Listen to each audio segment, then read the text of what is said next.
Part one, why I ignore common assumptions. If you ask me, Elon, how do you make decisions so fast while others keep debating, the answer always starts with stripping away assumptions. Whether in a lab or a boardroom, I ask, what are the physical fundamentals of the problem? What's the minimum cost to achieve the function? And where are the real constraints? Most arguments get stuck in analogy. This is how people usually do it. First principles forces you to break a product down to its atomic blocks, materials, energy, time, process, and rebuild from zero. When you do that, waste becomes obvious. Extra steps, tolerances that are too tight, inflated cost bundles. I don't care about industry averages. I care about the limits physics allows. Confidence doesn't come from blind optimism, but from counting every bolt, every electron, every minute of labor. Doing it right once isn't enough. You need a system keeps producing correct answers. Part two, 3 steps to make fast, solid decisions.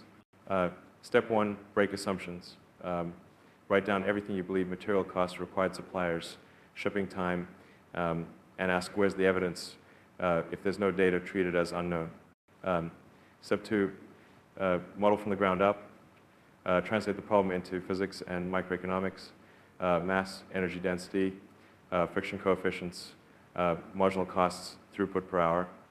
Build a simple equation linking inputs to outputs. That's the map to test cheaper, faster configurations. Step 3, reassemble the solution. Delete false constraints, allow for new processes in-house instead of outsourcing, partial automation instead of full. Then run small, fast experiments, measure, learn, adjust. My rule, if you can disprove a hypothesis in 1-2 weeks at low cost, do it. Discovery speed determines long-term margins. Don't optimize what you don't yet understand. Understand deeply, then optimize ruthlessly. Part 3, the battery and rocket example and how you can use it today. When people said batteries are too expensive, I didn't argue with supplier quotes. I broke it down: lithium, nickel, cobalt, aluminum, graphite, solvents, casing, assembly.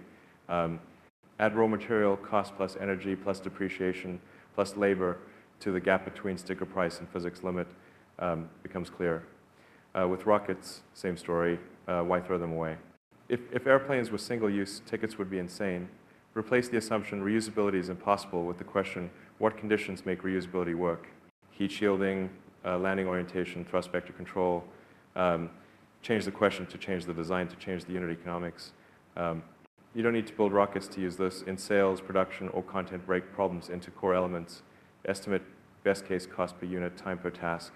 Then redesign to push closer to that limit. First principles is a cold scalpel, but it's fair. Part quattro, tools you need, assumption table, cheap experiments, leading metrics. Here's what I suggest you prepare. 1 assumption table. Column A, your current beliefs. Column B, evidence. Column C, quick validation method. Be ruthless. Crossing out, we just heard is true. 2, a catalog of cheap experiments. Rule is less than 10% of budget, is less than 14 days. Measure 1-2 core metrics. If an experiment can't kill a bad idea, it's theater, not science. 3, leading indicators.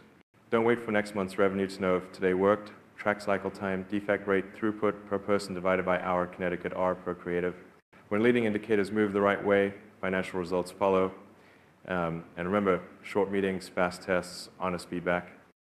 Nobody gets punished for proposing a good experiment, only for keeping bad assumptions alive too long. Part 5, the 7-day challenge, solve 1 problem from the root. I'll end with a challenge. Day 1, pick 1 issue you've been stuck with: ads too costly, slow inventory turnover, high return rate. Write all assumptions, mark those without data. Day 2, 3, build a minimal model, a spreadsheet with 5-7 variables that truly drive the outcome. Calculate the physics divided by economics limit if everything runs perfectly. Day 4, design 2 cheap experiments, each aimed at 1 bottleneck. Day 5, run them, gather raw numbers, no sugarcoating. Day 6, compare to your model, adjust variables, cut out wasted steps. Day 7, decide stop, scale, or pivot. If you do this seriously, you'll feel a special calm, the calm of knowing the root.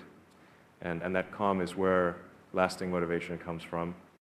When something is important enough, you do it, even if the odds are not in your favor.